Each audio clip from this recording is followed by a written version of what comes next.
Magandang gabi po, WFHK family. Kumusta po ang bawat isa?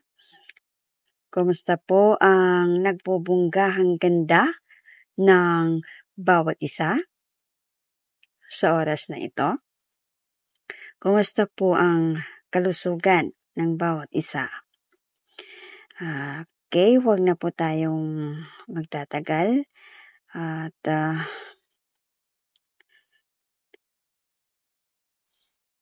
bago tayo dadako sa ating devotion sa gabi ito, ay gusto ko munang pasalamatan ang Panginoon sa ibinigay niya na pagkakataon para ibahagi ang kanyang salita.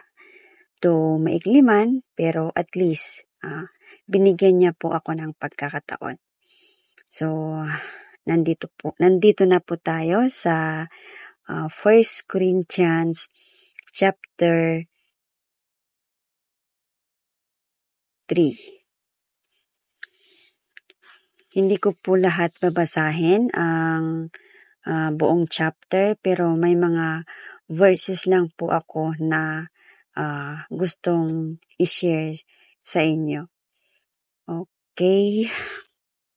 Babasahin ko po ang verse 1, 2, 3.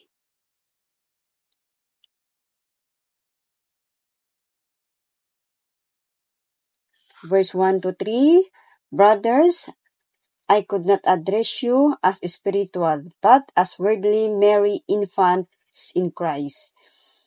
I give you milk, not solid food, for you were not yet ready for it. Indeed, you are still not ready. Verse 3, you are still worldly, for since there is jealousy and quarreling among you, are you not worldly? Are you not acting like a merry man? Yun po ang verse 3. Ang verse 1 to 3, ang ibig sabihin nito ay ayon sa Bible commentary na nabasa ko, na ang mga taga-Korinto ay hindi pa sila spiritually matured or hindi pa sila spiritually healthy. The proof that the Corinthians are not spiritually healthy and matured ay nabasa natin sa verse 3, that you are still worldly, for since there is jealousy and quarreling among you, are you not worldly? Are you not acting like merry men? So, kumusta naman po tayo mga kapatid? Bilang magkakapatid kay Kristo,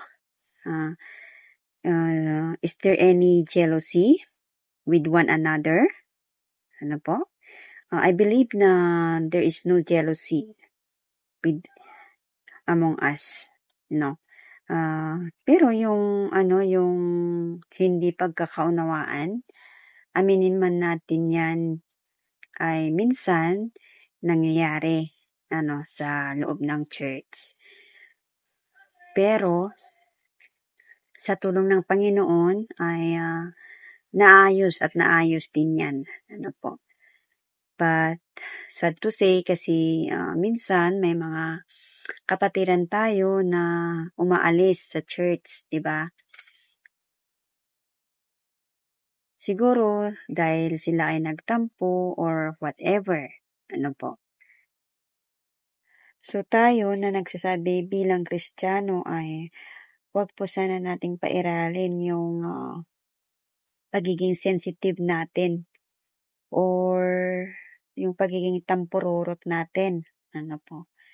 Na kung meron ka lang hindi nagustuhan or na-disappoint ka sa isang kapatiran, ay nagsisinti-sinti ka na at hanggang sa gusto mo nang umalis sa church. Sad to say, pero may mga nangyayaring ganyan sa loob ng simbahan. May mga umaalis, di po ba? Pero bumabalik din sila. Hindi iyon ang tamang solusyon instead na umalis ka or magtampo ka, ay it's better to pray to God so that God will enlighten you. Dadako po tayo sa verse 4 to 9. For when one says, I follow Paul, and another, I follow Apollos, are you not merry men? What after all is Apollos? And what is Paul? Only servant through whom you came to believe, as the Lord has assigned to each his task.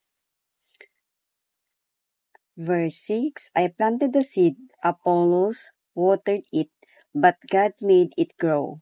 So, remember, so neither he who plants nor he who waters is anything, but only God who makes things grow. The man who plants and the man who waters have one purpose, and each will be rewarded according to his own labor. For we are God's fellow workers. You are God's field, God's building. Nabasa natin sa verse 4 that the Corinthians Christians have divided themselves. They divided themselves which Christian leader they prefer to follow. Kaya ipinaliwanag ni Paul na siya at si Apollo ay parehong itinalaga ng Panginoon sa Korinto. Hindi para magpaligsahan, ngunit para sila ay magtulungan para sa trabaho ng Panginoon. And Apollos watered the seed. It means he provided additional teaching, helping the seed of the gospel